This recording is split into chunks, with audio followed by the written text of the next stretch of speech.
So, good morning, my dear students. Yesterday we have studied about, we have started a new chapter named the periodicity in property.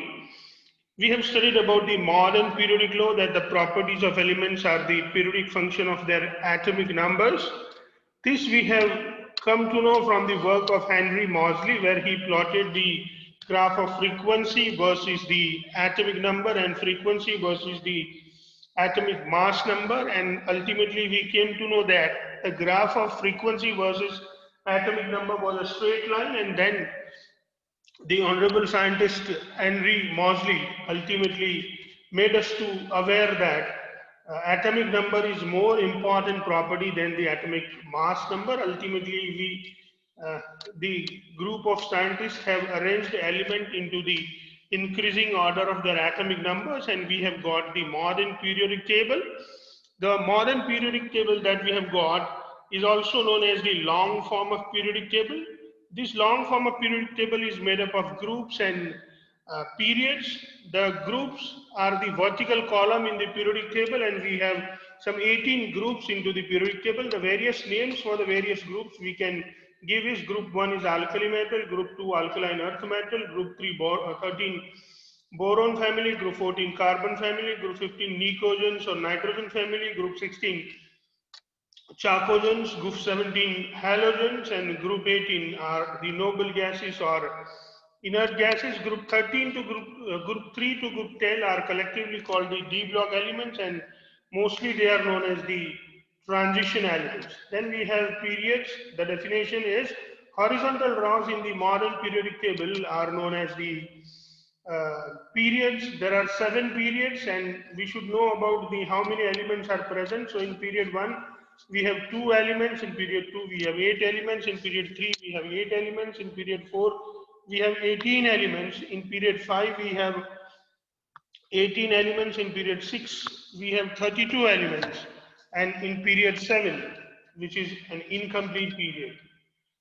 Modern periodic table is divided into 4 blocks: S block, P block, D block, and F block. Depending upon the last filled electron, we have divided this periodic table into the various blocks. So if the last electron goes into the S orbital, we call it S block. If the last electron goes into the p orbital, the collection of the element is known as the p block. If the last electron goes to the d orbital, those elements having the last electron going into d orbitals, they are included into d block. And if the last electron is going into f orbital, such group of or such all the collection of all such element is considered as an f block.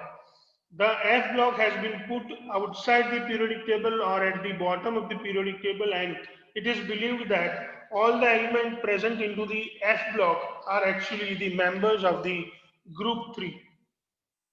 First, we shall study about the F block. So, F block contains group 1 and group 2. Group 1 is known as alkali metal, whereas group 2 are known as the alkaline earth metal. The general electronic configuration for S block, we can write inert gas NS1 to 2. But for group 1, we can write inert gas NS1, and for group 2, we can write inert gas NS2. In group 1, we have lithium, sodium, potassium, rubidium, cesium, and francium, whereas in group 2, we have beryllium, magnesium, calcium, strontium, barium, and radium. The electronic configuration are lithium, helium 2s1, sodium, neon 3s1, potassium, argon 4s1, rubidium, krypton 5s1, cesium, xenon 6s1, francium, radon 7s1. Same way for beryllium, helium 2s2, magnesium neon 3s2, calcium argon 4s2, strontium krypton 5s2, barium xenon 6s2, and radium radon 7s2. So this is how we can understand. Now we'll move to study about the p block elements. S block and p block elements are collectively known as the representative element or main group element, my dear students. In p block we have group number 13, 14, 15, 16, 17, 18, and this group collectively known as the P block. In the P block, we can see that in group 13 we have boron, aluminum, gallium, indium, thorium. In group 14 we have carbon, silicon, germanium, tin, lead. In 15 we have nitrogen, phosphorus, arsenic, antimony, and bismuth. In group 16, we have oxygen, sulfur, selenium, tellurium, and polonium. In group number 17, we have fluorine, chlorine, bromine, iodine, and astatine. In group number 18, we have helium, neon, argon, krypton, xenon, and radon. The general electronic configuration for P block we can write is inert gas NS2 NP126. But for period 5, 4 and 5 we can write inert gas NS2 N-1 D10 NP126, and for period 6 we can write inert gas NS2 N-2 F14 N-1 D10 NP126. So this is how we study about the P block. Now we move to study about the D block elements. These D block elements are also known as the transition elements. Group number 3 to group number 10 collectively known as the D block elements. These elements form a bridge between the chemically active metals of S block and the less active elements of group 13 and 14, and thus they are known as the transition elements because they are the bridge between the very active and less active elements. The general electronic configuration for D block elements, we can write it as inert gas N-V 1 to 10 NS0 to 2. The various series of D block, we can see here that D block elements are studied into the series rather than into the group. So we have 3D series, 4D series, 5D series, and 6D series. In 3D series, we have scandium, titanium, vanadium, chromium, manganese, iron, cobalt, nickel, copper, and zinc. In 4D series, we have yttrium, zirconium, niobium, molybdenum, technetium, ruthenium, rhodium, palladium, silver, and cadmium. In 5D series, we have lanthanum, hafnium, tantalum, tungsten, rhenium, osmium, iridium, platinum, gold, and mercury. And in 60 series, we have actinium, rutherfordium, dognium, seaborgium, borium, and hessium, meitnerium, dunstandium, rontanium, and copernicium. So this is how we can have all the D block elements named this way. All the elements are metals. Please remember that all the elements present into the S block, all the elements present into the D block, and all the elements present into the F block, they are all metals. The non-metals and metalloids are only observed into the P block. Elements like zinc, mercury, cadmium, and copernicium, most probably, you can see the element present in group number 12.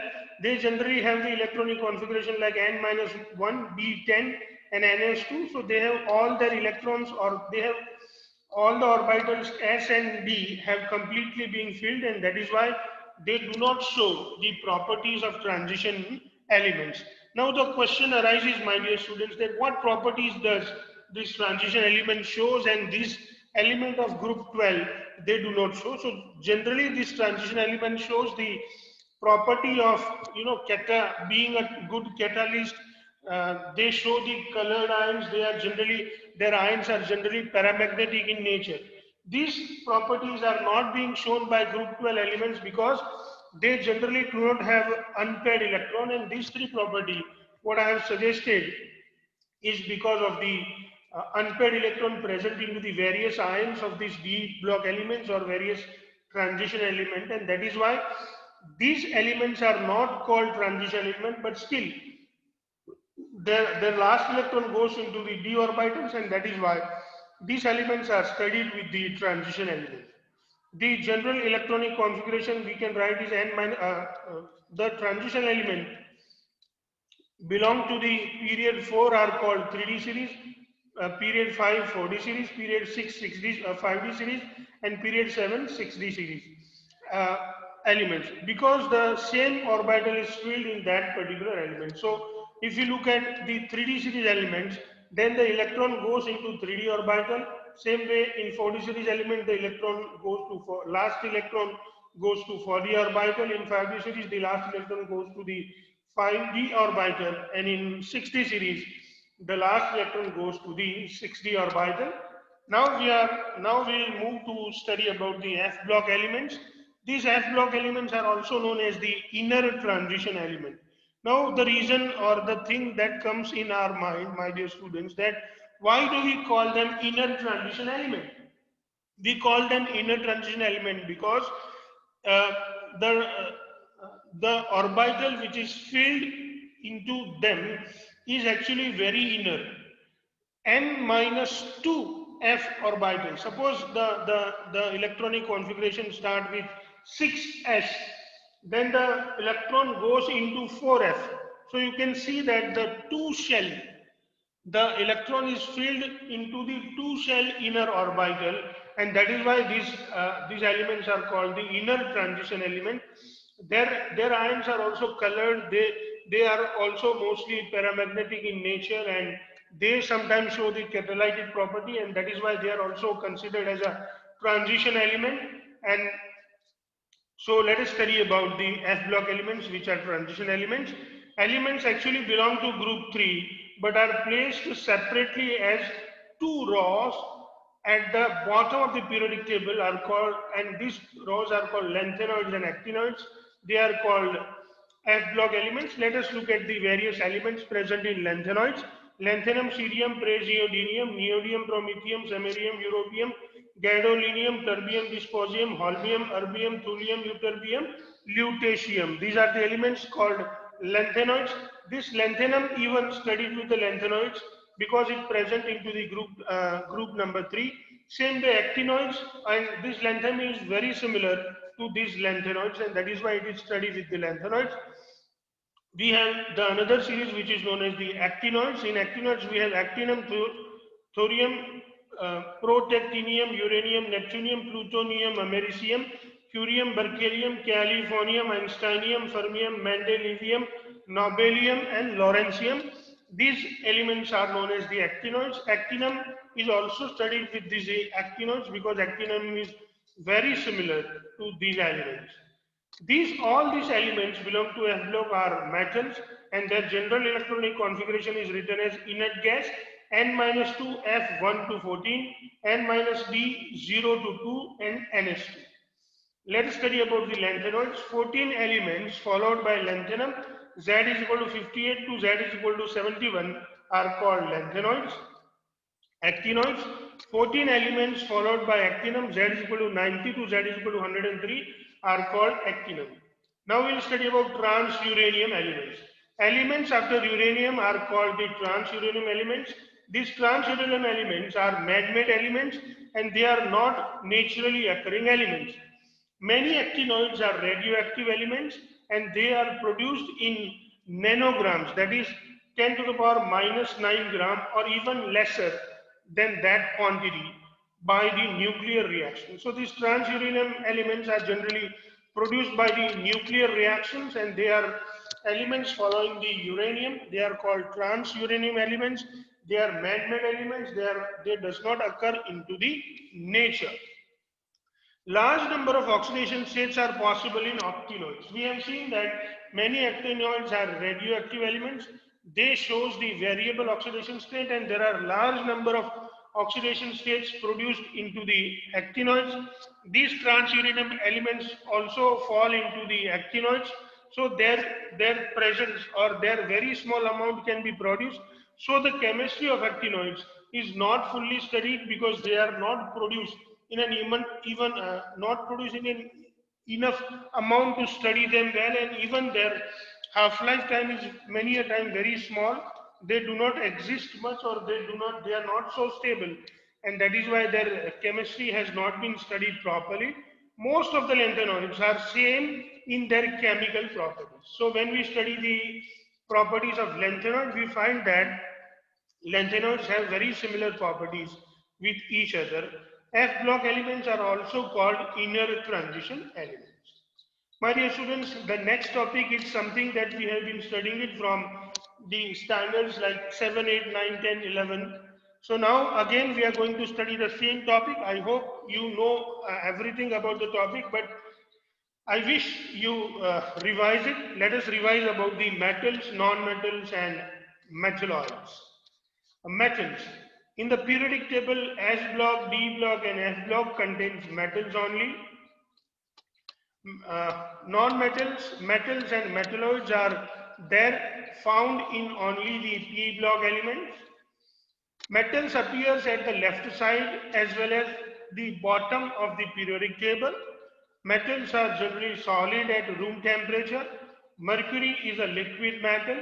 Gallium and cesium are the metal with low melting point. Melting point of gallium is 303 or 30 degrees centigrade, and 303 Kelvin and 30 degrees centigrade, whereas the melting point of cesium is 302 Kelvin or 29 degrees centigrade. You can easily understand, my dear students, that their melting point are even lower than our body temperature. Metals usually have high melting and boiling points. Metals are good conductor of heat and electricity. Metals can be flattened into the thin sheets by hammering them, so they are malleable. Metals can be drawn into wires, so they are ductile. Even we can mention here about the sonority, that metals, when they strike with the hard surface, they produce sound, and that is why they are sonorous. So this is how we study about the metals, my dear students. Now we have the next point, that is about the non-metals. Non-metals are located at the top right-hand side of the periodic table. As we go left to right in a period, non-metallic character increases. Non-metals are usually solid or gaseous at room temperature. Bromine is an only liquid non-metal. Non-metals have low melting point and boiling point. The exception is diamond and allotrope of carbon have very high melting point. Boron also has very high melting and boiling point. Non-metals are poor conductor of heat and electricity, and most of non-metallic solids are brittle. They are neither malleable nor ductile. They are not even sonorous. My dear students, the new thing we have studied about the metal and non-metal is their position into the periodic table. So whenever we look at the position of the metal, we will find that metals are present into the leftmost side of the periodic table, or they are found at the bottom of the periodic table, whereas the non-metals are found at the rightmost upper side. Remember please this word, rightmost upper side of the periodic table, and non-metals are present there. The number of non-metal is very small. Please remember, my dear students, that the number of non-metal is very small as compared to the metals. At the same time, there are elements which have the properties of both metal as well as non-metals. Let us study about them. Metalloids or semi-metals. Elements like silicon, germanium, arsenic, antimony, and tellurium, again Si, Ge, As, Sb, and Te, shows the properties that are characteristics of both metals and non-metals. They are called the metalloids or semi-metals. So this is how, my dear students, we can study about the metals, non-metals, and metalloids. These metalloids are shown into the periodic table of your textbook in the zigzag manner. But if you can remember the names, you can identify them easily. And they shows the properties of both metal as well as non-metal. So my dear students, this is how we study about the metals and non-metals. If you have anything to ask, you can ask me, or we can move to the next topic. The next topic is nomenclature of elements with atomic number greater than 100. Do you have any doubt to ask, my dear students? Please reply.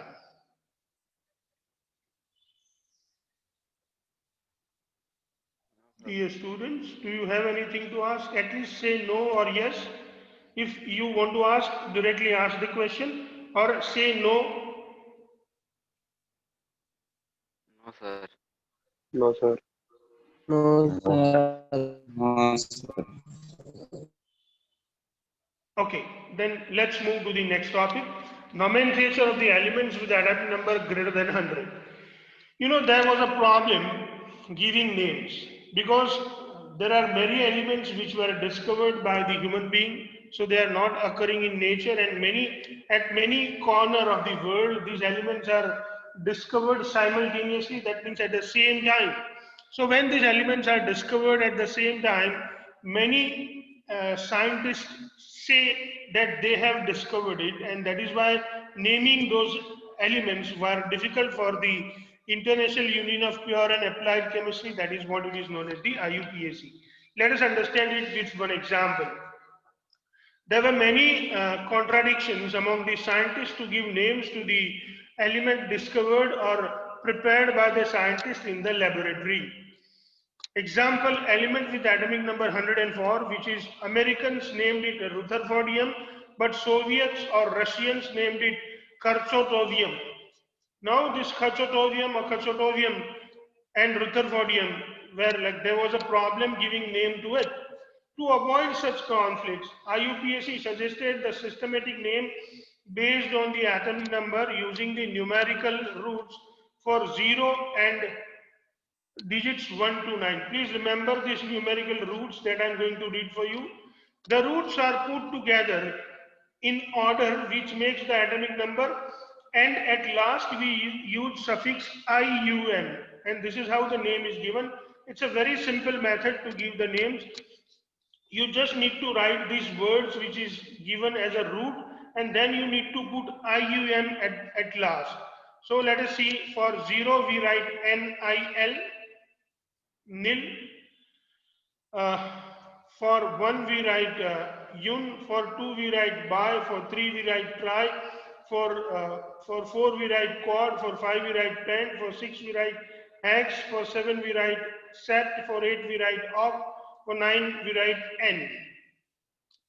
Then we have the examples where we can write it this way. 101 is, your yun for 1, nil for 0, and yun again for 1, and then IUM. So it is yun, nil, unium, and the symbol is U and U. The actual name is Mendelevium and the symbol is MD. Same way 102, which is known as the yun, nil, bium.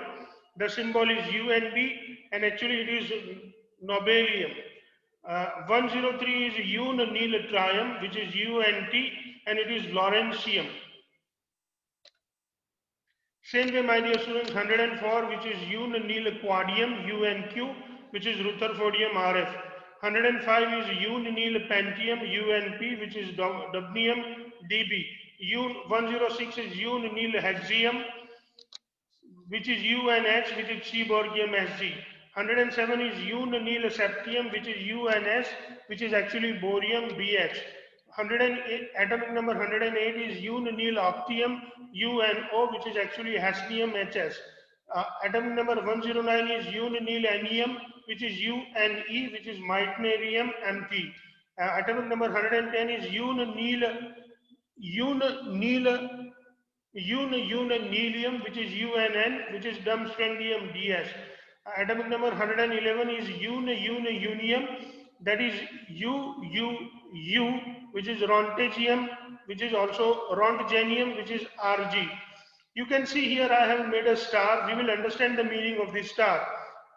Atomic number 110, which is known as unibium, which is UUB, which is copernicium CN.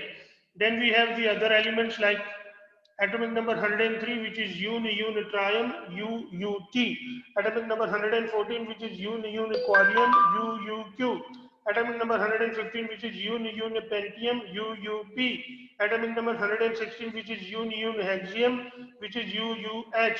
Atomic number 117, which is uniseptium, UUS. Atomic number 118, which is unioctium, UUO. Atomic number 119, which is anium, which is UUE. Atomic number 120, which is unibinelium, which is UBN. So this is how, my dear students, we understand about the various names. Now, what is the meaning of the star or plus sign? So star represents that official IUPAC name for those elements have yet to be given. So rontgenium and copernicium, I have written their name because they are known mostly by this name, but still IUPAC have not declared the same name for them. And the positive sign elements, they are the elements which yet to be discovered. They have not been discovered yet. Now we have the question to solve. What would be the IUPAC name and the symbol for the element with the atomic number 1, 2, 0? The roots for 1, 2, and 0 are yun, bi, nil respectively, and then we need to add IUN, so we can give the name as yun, bi, nil, yum. IUL. So this is how we can give the name. Easily, it's very easy for us to understand. Then how would you justify the presence of 18 electrons in the fifth period of the periodic table? Let us try to understand how can we justify that there are 18 elements into the period number 5. We know that when n is equal to 5, L is equal to 0, L is equal to 1, L is equal to 2, and L is equal to 3. When L is equal to 5 and L is equal to 0, we say 5s. When L is equal to 5 and L is equal to 1, it is 5p. When N is equal to 5 and L is equal to 2, it is 5d. When N is equal to 5 and L is equal to 3, it is 5f. But order in which the electrons filled are 5s, 4d, and 5p. So between 5s and 5p, please remember, my dear students, between 5s and 5p, 4d is filled. These 5p and 5f are not filled with 5s and 5p. So they are filled in some another period. So, but order in which the elements fill are 5s, 4d, and 5p. So, in the fifth period, total number of orbital filled are 5s, which is 1 orbital, 4d, which is 5 orbital, and 5p, which is 3 orbital. We know that in each orbital, maximum 2 electrons can be filled. So, in 5s, which is 1 orbital, we can fill 2 electrons. In 4d, which is 5 orbital, we can fill 10 electrons. In 5p, which are 3 orbitals, px, py, pz, and we can fill maximum 6 electron in them. When we put the sum of these 2 plus 10 plus 6, we get 18. So there are 18 electrons filled with 5s, 4d, and 5p. This 5s, 4d, and 5p makes the fifth period, and this is how we can understand that there are total 18 elements present into the fifth period. This is how we can justify that there are 18 elements present in the fifth period. Now we want to understand about the electronic configuration and the relation of electronic configuration with the periodic table or the position of an element. We know that in electronic configuration we have two parts. One part is known as the core electronic configuration, which is represented by the inert gas into the electronic configuration, and the another part which is known as the valence electron, which is shown by the various orbitals. They may be completely filled or half filled. Valence electronic configuration gives us the idea of the block and then group of the particular element. Note, Z is equal to 5 to Z is equal to 71 and Z is equal to 90 to Z is equal to 103 are F block elements.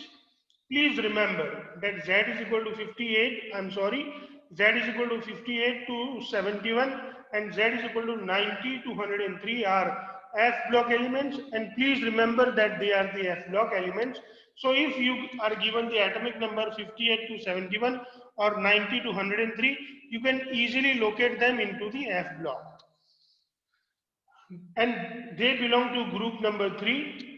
Even lanthanum Z is equal to 57 and actinium Z is equal to 89 are also belonging to the group 3. So this is how we can always place them into the group 3, and their periods, they do not, and their period would be definitely the according to the requirement, or their period would be exactly equal to the period of lanthanum and actinium for lanthanoids and actinoids respectively. Now, if last filled orbital is S, then the number of electrons filled in S orbital represent the group number. Now, what I wrote or what I have read, let us understand it by example only so that we can understand it well. So, if the last electron goes into the S orbital, then the number of electrons present into the S orbital represent its group. For example, if the last electron or last filled electron is like neon, if the last electron going into the S is S1, then it belongs to group 1. If S2, then it belongs to group 2. Now we should study about the P block element. So if the last electron goes into the P block, then group number is equal to number of electrons in P orbital plus 12. Now suppose if we have P1, then group number is going to be 13. If we have P2, means 2 electron in P, then group number is going to be 14.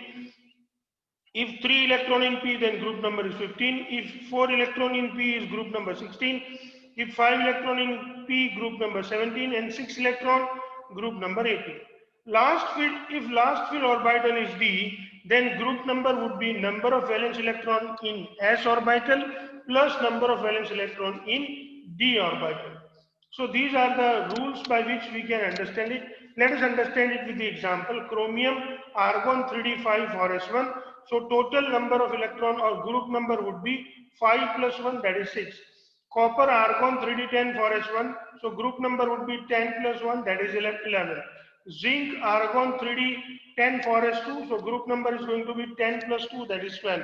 Platinum, xenon 4f14 5d9 6s1. Then the group number is going to be 9 plus 1, that is 10. So this is how, my dear students, we can write the group number for any element and the period number. Now let us understand about how do we find the period. Which orbitals are filled give us the period number, especially which orbital are filled gives us the period number, especially the principal quantum number of s valence orbital gives us the period number. So whenever you look at the electronic configuration, you just need to look at the valence electron, and if you can, you will always find s orbital into the valence electron. This s orbital, you just need to look into the principal quantum number of that s orbital, and that principal quantum number of s orbital will give us the period number. So if you have 1s, then period number 1. If you have 2s, then period number 2. If it is 3s, then period number 3. If it is 4s, then period number 4. If it is 5s, then period number 5. If it is 6s, then period number 6. It is 7s, then period number 7. This is how you can understand.